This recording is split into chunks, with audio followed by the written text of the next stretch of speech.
आप सभी की इच्छाओं को नमन। आज हमारे साथ हैं श्री नरेंद्र भारद्वाज जी, जो इंडिया और इंडिया के बाहर की मशहूर कंपनी एस्कॉर्ट, जो यहाँ फरीदाबाद में स्थित है, उसमें सुपरवाइजर का जिम्मेदारी है। तो आज इनके अनुभव जानने का प्रयास करते हैं। नमस्कार जी भारद्वाज नमस्कार जी। साहब। भारद्वाज साहब, हम यह जानना चाहते हैं आपसे, कभी आप ऐसा पल याद है कि कभी आपके अंदर इच्छा ही ना रही हो? इच्छाएं तो मनुष्य के अंदर रहती रहती हैं जी। ऐसा तो कोई पल याद नहीं है जिसके टाइम इच्छा नहीं हो रही हो। अच्छा, तो जब आपके अंदर नहीं रहती तो फिर मतलब रहती है तो फिर सबके अंदर ही रहती होगी? हाँ, सबके अंदर। मेरा मानना तो यह है कि सभी के अंदर इच्छाएं रहती हैं। अच्छा, क्या आखिरी सांस तक इच्छा खत्म होती है या नहीं रहती होती। है? आखिरी सांस तक इच्छा रहती है। इच्छा रहती है? बिल्कुल। अपने अनुभव से कह रहे हैं? मेरा अनुभव यह है कि आखिरी सांस तक इच्छा रहती है। मरने वाला भी यही कहता है कि मैं 4 पल और जीवित रह जाऊं।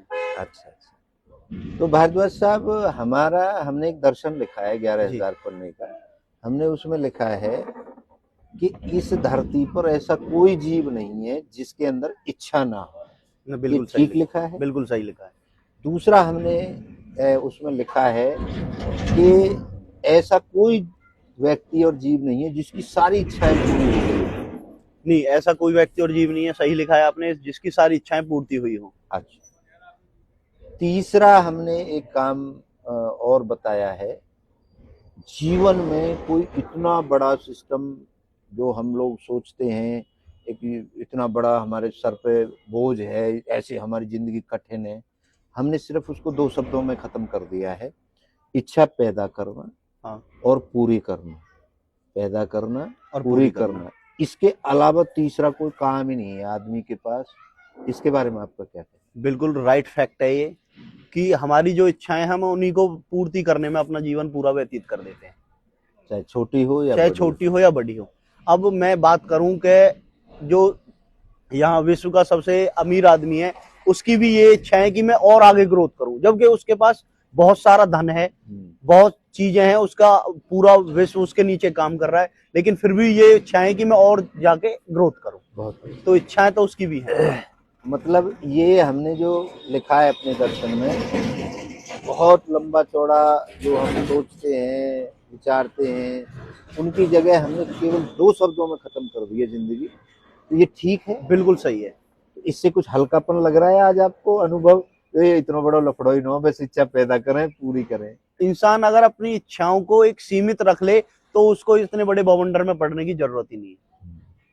लेकिन असीमित भी रखेगा तो भी बवंडर में पड़ने की जरूरत है। असीमित में भी उसमें पूरी करनी है। बिल्कुल, इच्छा और पूर्ति करनी, यही जीवन है। यही जीवन। अच्छा, अब हम आपसे ये जानना चाहते हैं कि इस दुनिया में कोई ऐसा चमत्कार है या आपने देखा है कि आपने जैसे इच्छा करी और आप मेरे पास आए, मान लो, और मैंने आपको एक छींटा मार दिया या अंगूठी पहना दी कि आपकी इच्छा पूरी हो जाएगी?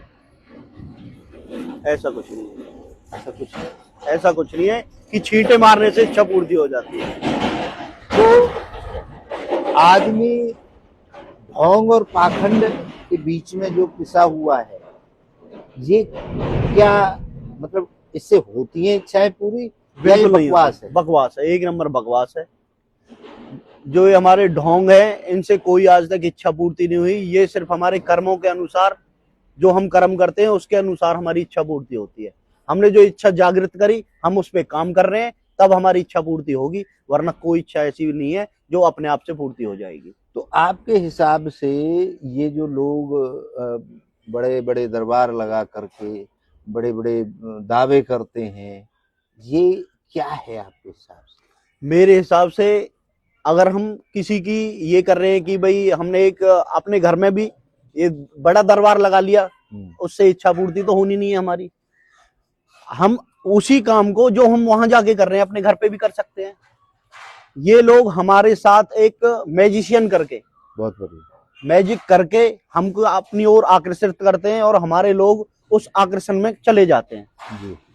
जिससे कि लोग बागों को एक चमत्कार लगता है कि भाई ये चमत्कारी बाबा है, और ये चमत्कार करके हमारी इच्छाओं की पूर्ति कर देता है, लेकिन ऐसा कुछ होता नहीं है।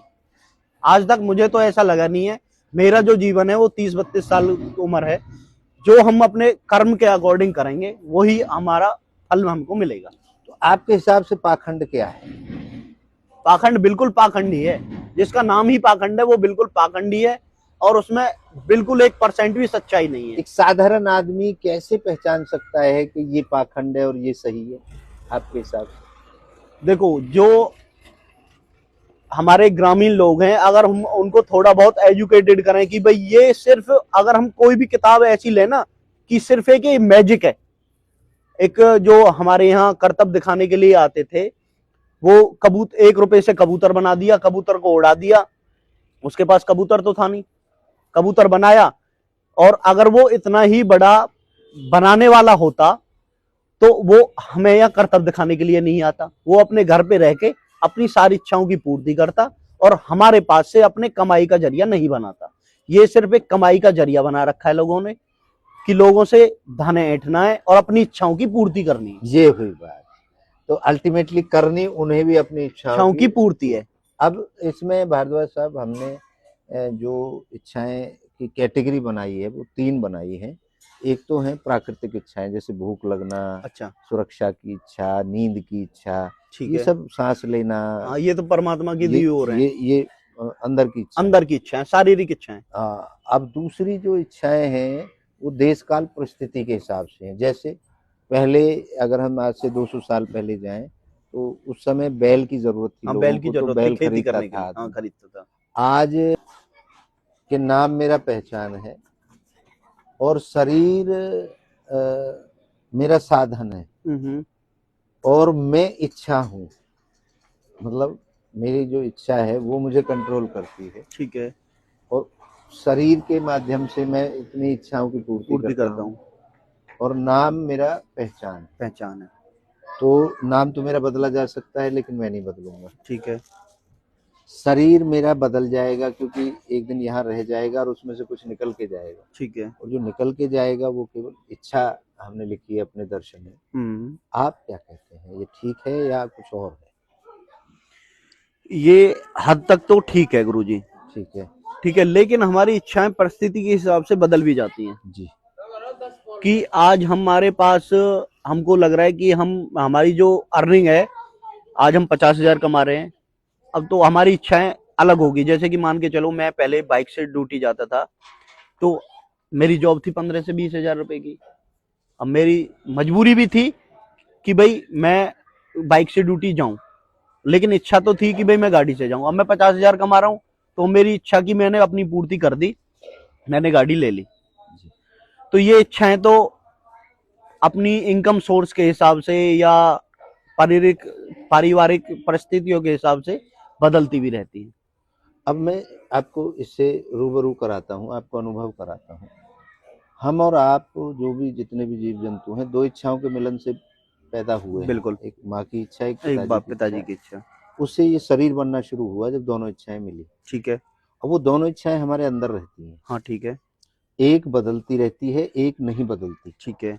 मूल इच्छा जो माँ की इच्छा है वो नाभि में हमने स्थित करी है और पिता की इच्छा यहाँ तालवे में, ठीक है। जो बदलती है वो पिता की इच्छा है, हाँ। माँ की इच्छा कभी नहीं बदलती, वो अपनी जगह पे ही रहती है, अपनी जगह पे रहती है, वही मूल इच्छा है। और अब हम चलते हैं, ये अनुभव होता है जैसे आप ड्यूटी जाऊं ना जाऊं, खाऊं ना खाऊं, वहां ऊपर छत पे जाऊं ना जाऊं, मतलब ऐसे फील होता है। हाँ, फील होता है, बिल्कुल होता है। इच्छा है वो, ये इच्छा करती है, हाँ, मस्तिष्क वाली इच्छा है, ठीक है, मस्तिष्क वाली। जब ये यहाँ हो जाती है तो फाइनल हो जाता है, मुझे ड्यूटी जाना है, मुझे खाना है, मुझे पीना है, बिल्कुल बिल्कुल, ठीक है। और जब ये यहाँ से वापस चली जाती है तो पूर्ति हो जाती है। जैसे आपने पहले तो ये डिसाइड करना है ड्यूटी जाऊं या ना जाऊं, डिसाइड हो गया जाना है,